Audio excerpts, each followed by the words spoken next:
అభివృద్ధి కార్యక్రమాలకి ఓన్లీ హౌసింగ్కి 800 కోట్ల రూపాయలు ఇచ్చారు. 300 కోట్ల రూపాయలు ఫ్లైఓవర్లో, ఈరోజు 200 కోట్ల రూపాయలు వాటర్ స్కీమ్కి, బస్ స్టాండ్ కానీ హాస్పిటల్స్ కానీ 75. ఓరు బాబు, ప్రతి గవర్నమెంట్ కేటాయించిన నిధులేరా అయ్యి. కానీ వాళ్ళందరూ వాళ్ళ అబ్బ సొమ్ము తాత సొమ్ము ఇవ్వలేదు కాబట్టి ఇలా గొప్పలు చెప్పుకోలేదు. మనం లేకపోయినా చెప్పేసుకుంటాం కానీ మనం చెప్పుకుంటున్నాం అంతే. ప్రతి గవర్నమెంటు 100 కోట్లు డ్రైనేజీలకి, వాటర్లకి, లేకపోతే రోడ్లకి కేటాయించిందిరా నాయన. ఈరోజు మీరు వచ్చాకే కొత్తగా ప్రభుత్వం ఏర్పడినట్టు, ఇప్పుడే స్వతంత్రం మాకు వచ్చినట్టు, మీరు వచ్చాకే మేము ఏదో 4 ముద్దలు తింటున్నట్టు ఏంట్రా బాబు బిల్డప్? మాకు సిరాకేసేస్తుంది. ఒక పక్కన రాష్ట్రం తగలబడిపోతుంది, రాష్ట్రంలో శాంతి భద్రతలు లేవు, రాష్ట్రంలో దళితులను చంపేస్తున్నారు. ఈ సోదేంటే మాకు? దాని మీద స్పందించాడు ఒక్కడు కూడా. సెక్రటరీ బిల్డింగులు కడతాం, అదేవిధంగా ఆర్బికే సెంటర్లు కడతాం, వైఎస్ఆర్ హెల్త్ క్లినిక్లు. ఇలాంటి వాడికి తీసుకొచ్చి ఇలాంటి పదవులు ఇస్తే రాష్ట్రం ఇలా ఉండకపోతే ఏం చేస్తుందండి? సెక్రటరీలు కడతాడట, ఆర్బీకేలు కడతాడట, ఈ పక్కన రాష్ట్రం అంతా నాశనం అయిపోతుంటుంది. అది ఎక్కడి నుంచో తెచ్చిన అప్పులతోటి. నాడు నేడు 100 కోట్ల రూపాయల పైన ఆర్ఎన్బి రోడ్ల నిర్మాణానికి డబ్బులు 1500 కోట్ల రూపాయల పైన ఈరోజు గుడివాడ నియోజకవర్గంలో అనేక కార్యక్రమాలకు, అభివృద్ధి కార్యక్రమాలకు ఆయన ఇచ్చాడు.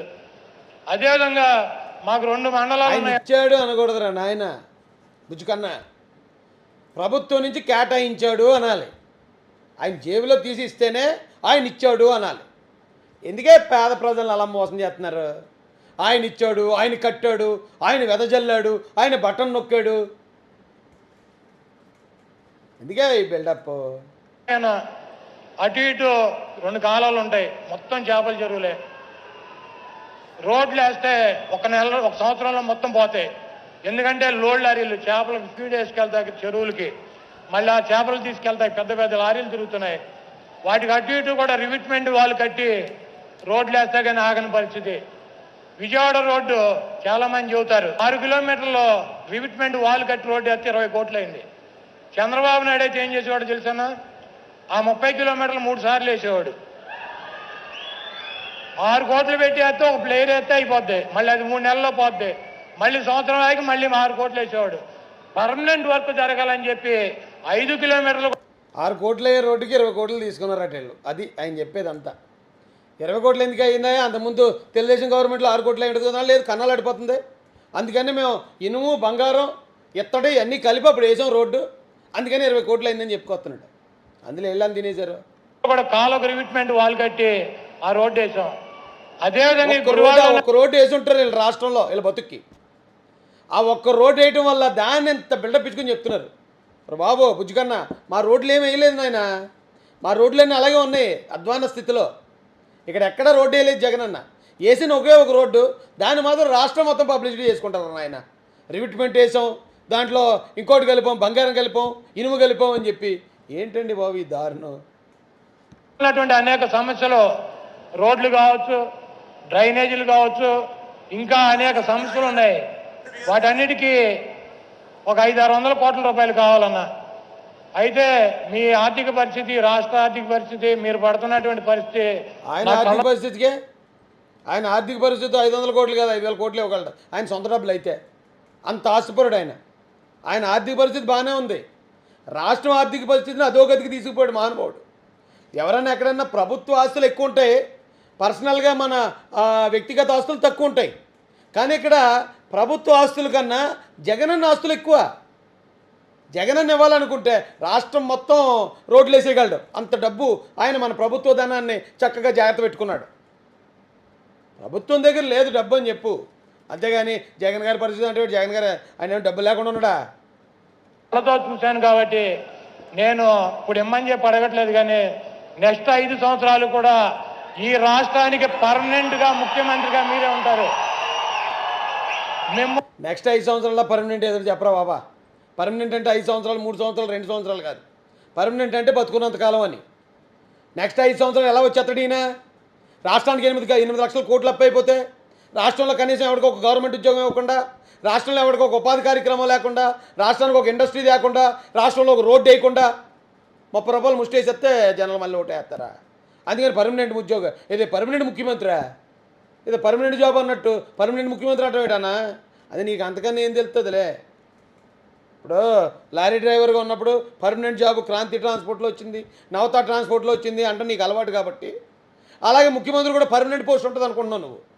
ముఖ్యమంత్రి పర్మనెంట్ పోస్ట్ ఉండదన్న రాజ్యాంగం ప్రకారం 5 సంవత్సరాల కాల పరిమితితో ప్రజలు ఎన్నుకుంటే ఆయన ముఖ్యమంత్రి అవుతాడు అంతే.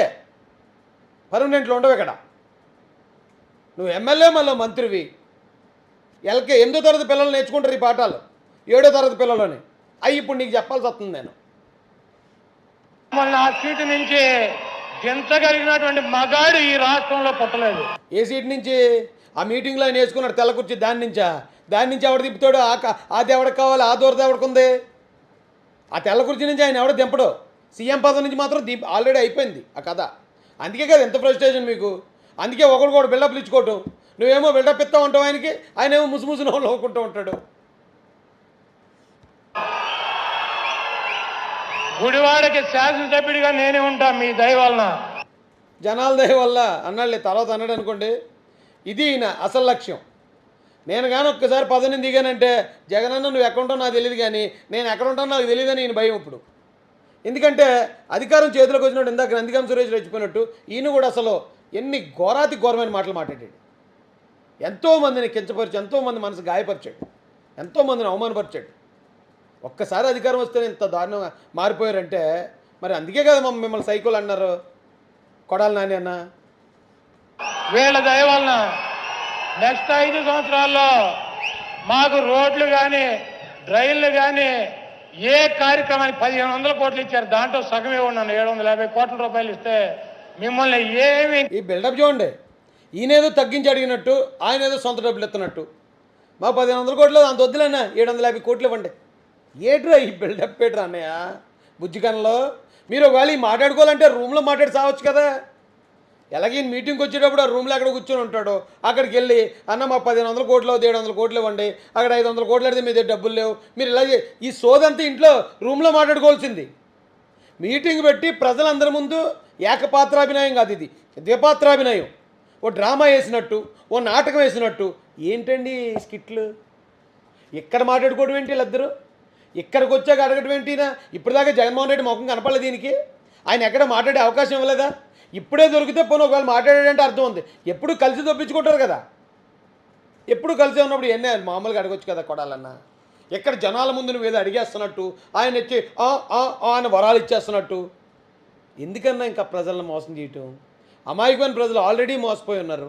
ఇంకా ఇలాంటి స్కిట్లు చేసి, మోసాలు చేసి, అబద్ధాలు ప్రచారం చేస్తూ ఈ రాష్ట్రాన్ని ఏం చేద్దాం? మీ కుటుంబాలు బాగుంటే చాలా.